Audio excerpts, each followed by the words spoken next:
Welcome to the Consulting Success Podcast with your host, Michael Sapersky, where we take you deep into the world of elite consultants.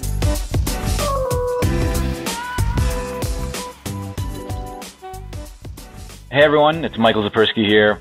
Great to have you joining us. And today I am very excited to have JT Badiani joining us on the line for this. And JT, it's a real pleasure to have you on today. Thank you very much for having me on, Michael. I really do appreciate it.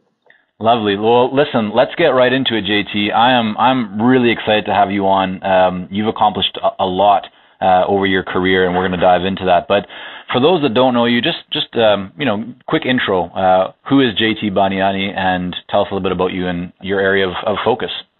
Okay. So my name is JT Badiani, as you mentioned. Let me start with education first, and then we'll move quickly through the careers that I've had. Sure. Chemical engineer with an MBA. Started off working in the design field with a couple of larger companies like Imperial Oil and GE, and then hopped into the operations side roughly about 6 years into my career. Mm-hmm. And that's where I think I had tremendous growth in my career, and I learned a lot about Lean, Six Sigma, manufacturing, purchasing, that whole set of roles that are in the operations side of the business. Mm-hmm. And so throughout my career, I took a number of roles, moved up, joined a number of different companies. So I grew my sector knowledge. So I've worked in aerospace, durable goods, repetitive manufacturing. I've done engineering services, engineering to manufactured goods. And then more recently, over the last 4 years, I've been in consulting with the focus of helping companies improve their bottom line through the execution of their strategy and implementing Lean Six Sigma in particular on their shop floor. Right. Now, I know you've really established yourself as an expert in this area, that you give, talks and kind of webinars and workshops for even associations, on this topic. But let's just back up a little bit. Before you went into consulting, so you've been consulting now for 4 years, what were you doing right before you transitioned into becoming a consultant? So, interesting story. I was a vice president of a company here in the GTA, and was seeking to take a senior leadership role with a stake and an ownership into that company eventually. And things didn't work out, and I started looking for a company to buy, and I kicked the tires for about 6 to 12 months, trying to find the right business. Came close a couple of times, and went into due diligence, and we couldn't come to a deal. And as I was going through these small and medium-sized companies, it became extremely apparent that they needed some sort of support, either operationally or on the execution side of their strategy. Mm-hmm. And that's how I really came into this business. I was not a consultant by trade. I grew up in the in a corporate world, and then did the transition into consulting at that point. Right, but you also did work for one of the larger consulting firms. Yes, I did. I did a lot of work with PwC. Right. I was with them for about a year and a half, almost 2 years, and helped organize and lead their lean practice here in the Toronto office. Right. Okay. Now, the transition that you made into consulting, was that a hard decision for you? Oh, extremely hard. Why? I think a couple of reasons. I've had consultants come into my workplace, various places that I've worked, and I found that they were great on the theoretical side, but they lacked some of the skills to do the implementation. And so when I went into consulting, I had that mindset of helping companies execute better. But the other flip side of this was often people want to just know your ideas, and they'll go away and do the execution. So you never get to see the fruits of your labor. And so the way I've worked my consulting business is I want to be involved as much as I can from start to finish to help clients be successful and give them that, 5 to 10 to 15 times return on investment. Right. Beautiful. What was one of the hardest parts for you when you started your business, in terms of really kind of getting started and growing the business? What stands out for you as a challenge that you remember?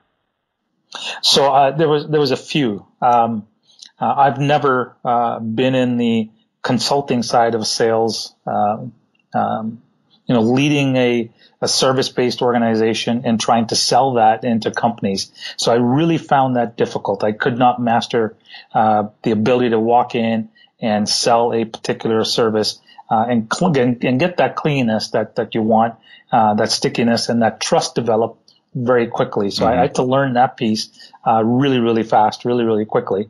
The second part of that is getting yourself known. How do you get out into the industry and get yourself in front of people and taking those risks so that people understand who you are and establishing yourself as an expert. Right.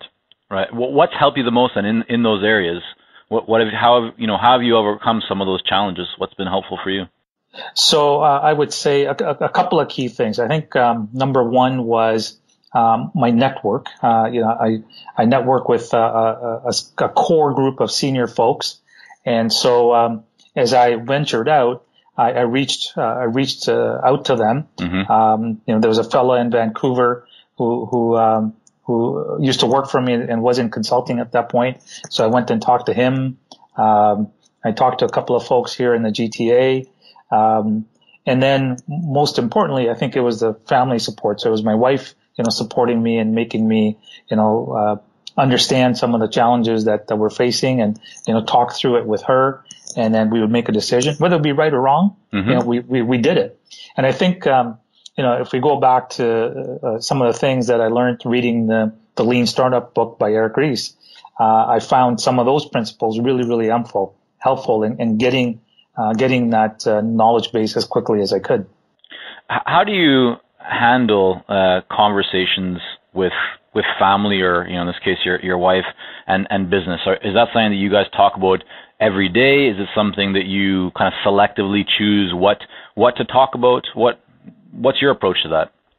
So we've established a rhythm over the last 3-4 years. We've established a rhythm. Early on, it was, hey, how do we get in front of this client? What should we do? And it's all that, the startup phase, right, where you want to get out. Yeah. And my wife comes from a tremendous entrepreneurial background, so she was grateful and provided me with advice. And then I added some of the elements that I learned in my MBA at Ivy, and brought those two together and sort of formulated a plan. We would always talk about financials. I think that was the one thing that we kept, regularly looking at, and that would be roughly every 2 weeks. We would talk through things and make sure that, our long-term plans are being achieved, and then focus on the short-term so we can hit, month-over-month numbers that we had set up for ourselves. Yeah, very good. Now, you've taken your business to, as we've been working together, JT, I've had the pleasure of really just seeing how your business is growing and growing very, very nicely. But I think it would be just interesting to share with people that, when you're growing a business, things aren't always good, right? Like I think everyone knows that's the reality. And I remember one time, a little while ago when you said that there were some proposals that were out, and in one day, like you got some news that a bunch of them didn't go through, but very quickly after that, things turned around.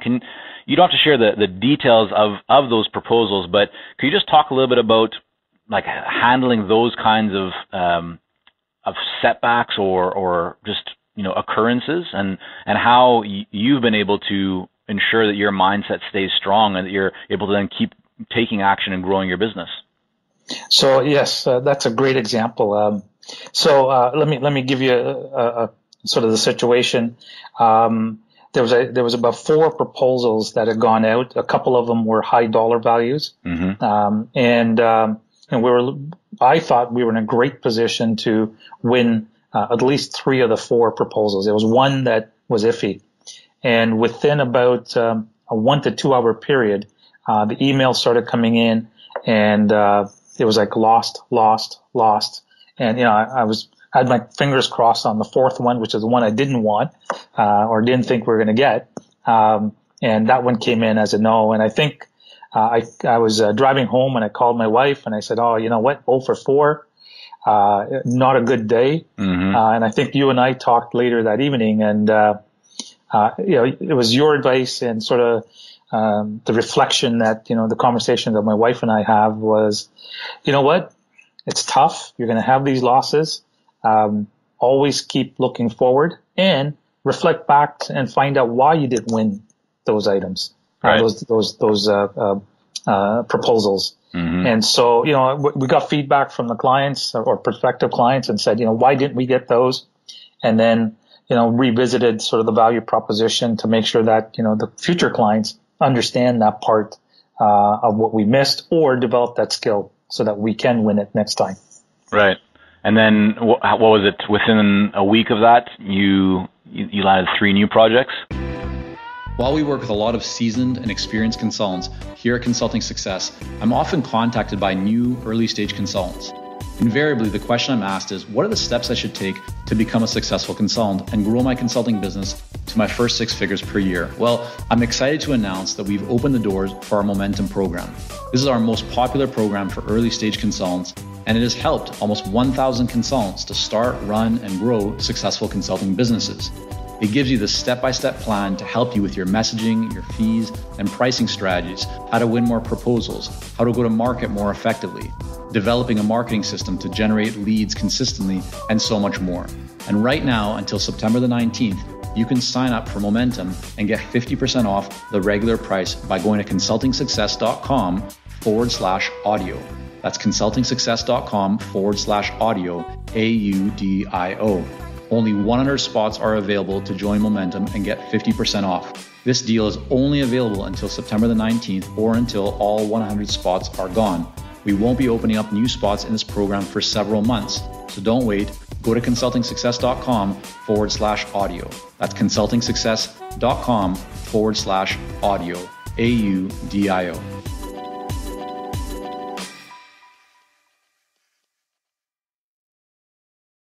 Yeah, within about a week and a half, it was like one day after another. It was like a win, and a win. And that was some of it was, being insightful, restructuring the presentations that we were doing so that people could gain the insights of the value that we brought. Another part of it was leveraging my network so that I had the right references. And the trust was established through, our network, through that group that I work with all the time, so that, the clients get a really good comfort level of what we do and how we do it. Yeah, you know what, JT, I really appreciate you sharing this because I think this is something that every single, not only consultant, but entrepreneur encounters.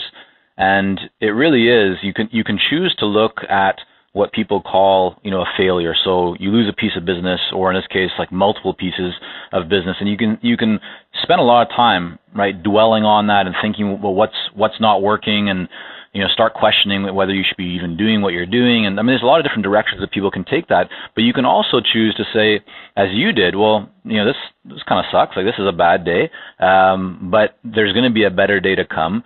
What can I learn here? And rather than calling it a failure, just call it a learning, right? Call it a lesson. You take something from it, you become stronger. And then what all successful people do is they just keep taking steps forward, as you did, and have continued to reap the rewards from that. So thank you for sharing that.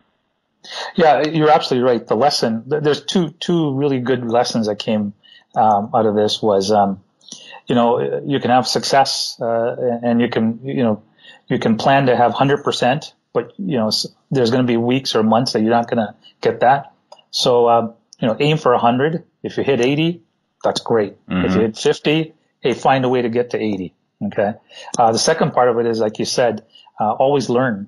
Right. You always need to take a look at, self-reflect and take a look at what you're doing right and what you need to improve on. When I was younger, I used to golf a lot. And I was a horrible golfer. And, my average score was like 130, 128 in that range. Right. But what I ended up doing was I ended up buying a book written by this young fella named Tiger Woods. And, it was from, Costco, that I bought this little book. And what I ended up doing was I would read it every night after I played a round of golf. I was in a golf league, so I was playing once or twice a week. So every time I'd have a round, I would come back and reflect as to what went right and what went wrong. Mm-hmm. And over about a 3 to 4 year period, I saw my scores drop significantly. So I was down in the, low 100s, which, for a guy that started playing golf, maybe a year or two before that, I thought I was doing really well, right? So I've taken that mentality and into my business and into my career. And if things get me down, I always ground myself and go, hey, what piece of literature, or, in this case, nowadays you can find it online, through videos or ebooks. What do I got to listen to? What do I have to watch? And what do I have to read, to remember the things that are really, really important, and, ground yourself, build that base back up, and then go forward. Right. So I look at Eric Ries's book often. There's a couple of lean books that I read quite a bit, over and over again. I read The Goal. And then, some of the literature that you have on your website, I'll go back and look at how to hold that conversation with a client. Right. Or how do you write a proposal so that, you really share the value proposition and you can communicate it effectively. Yeah, it's the study, right? The sharpening of the craft, and not just staying and becoming complacent. I think that's a really important point. JT, if you were looking kind of back, or just getting started with your consulting business, and knowing what you know now, if you didn't have a network already established, what would you suggest? What do you think would be the best path in your experience to drum up business, to be able to start winning projects and clients? So I think the first thing is really understand the value that you want to give to clients. Mm-hmm. Understand that without delivering that value, you're not going to get business. Okay. And I think you've said it on your calls often, that I hear the client that you're serving right now or helping is the number one client you have to focus in on.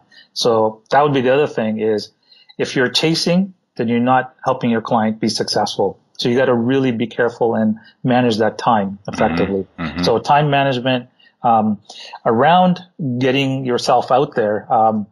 I've done a number of conferences now. So I've attended or delivered, information, at a number of conferences. What I've done more recently is, do small 20 to 30 people groups, around the Toronto area. And what I've found is that if you deliver really good content in a 1 to 2 hour time period, you will get those leads and you will be successful. So I wish I would have done that 4 years ago, and done a lot more of those, to develop that base.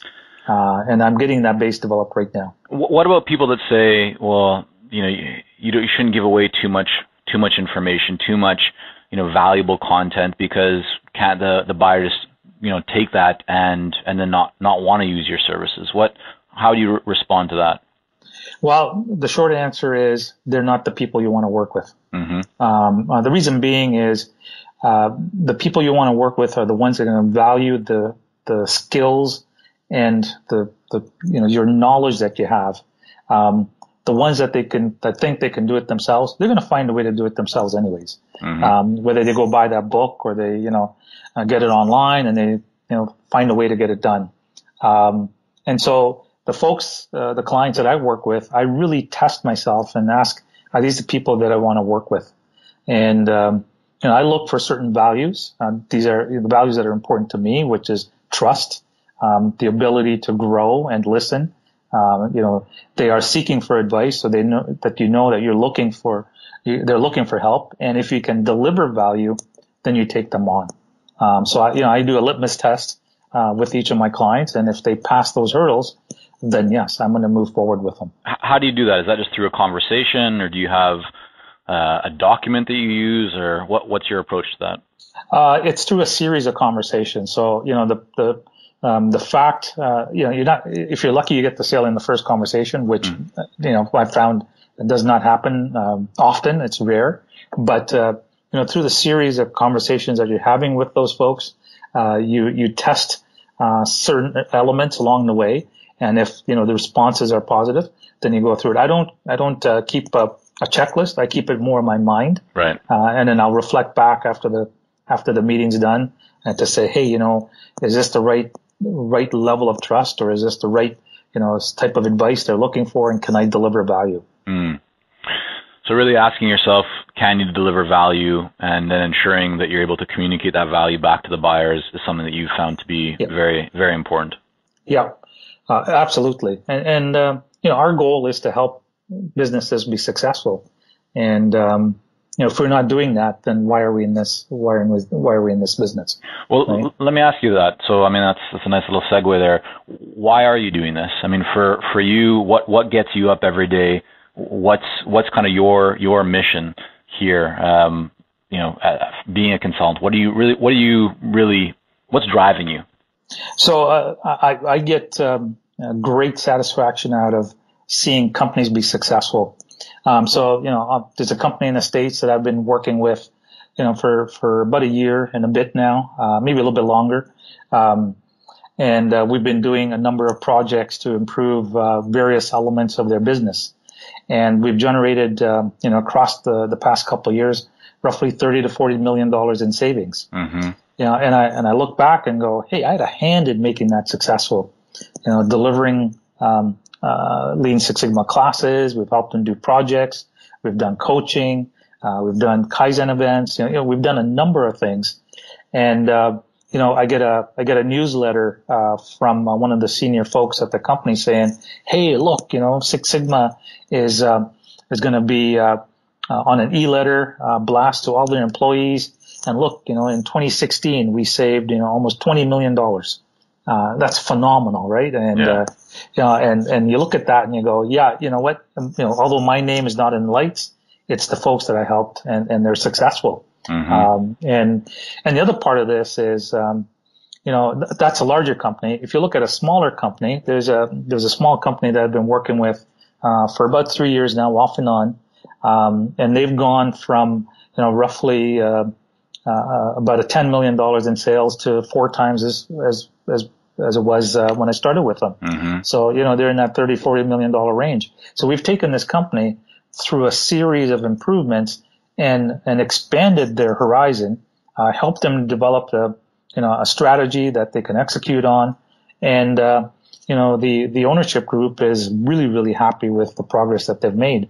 They've stifled they were stifling at that $10 million range for, I guess, the previous 4 or 5 years. Mm-hmm. And you look at them now, they're flourishing. They've added 20 to 30 people in the last couple of years. And we've done an acquisition for them now, and we're looking for another one.